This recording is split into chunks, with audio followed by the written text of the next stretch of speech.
అందరికీ నమస్కారం అండి. నా పేరు భద్రయ్య. నేను జీనోమిక్స్లో మేనేజర్గా పనిచేస్తున్నాను. మనం ఇవాళ నాగర్ కర్నూలు డిస్టిక్లో ఎల్లికట్ట అనే విలేజ్లో పెంటయ్య గారి పొలంలో ఉన్నామండి. మన పెంటయ్య గారు జీనోమిక్స్ 305 అనే హైబ్రిడ్ వేసినాడు.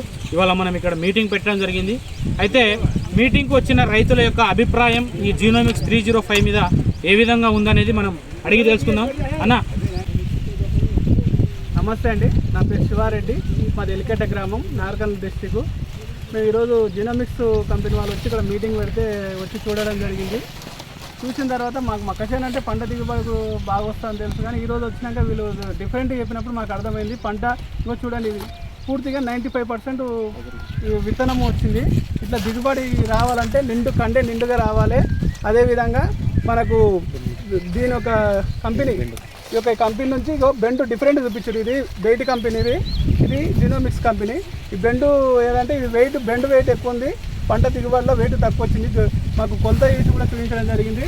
సో ఈ డిఫరెంట్ అనేది కూడా మాకు అర్థమైంది. మొక్కజొన్నల దిగుబడి రావాలంటే ఎట్లా ఉంటే దిగుబడి వస్తుంది, ఏ విధంగా ఉంటుంది అనేది. సో ఈసారి మీకు మా ఊర్లో పెంటయ్య అనే రైతు చేసిండు. ఈ రైతు కూడా ఈసారి సపరేట్ కోసి దీని దిగుబడి కూడా మేము తెలుసుకొని నెక్స్ట్ మాకు ఇది మంచిగా అనిపిస్తుంది కాబట్టి నెక్స్ట్ కూడా దీంట్లో మేము కూడా కొంత పొలం వేసి చూడాలనుకుంటున్నాము. థ్యాంక్ యూ అండి.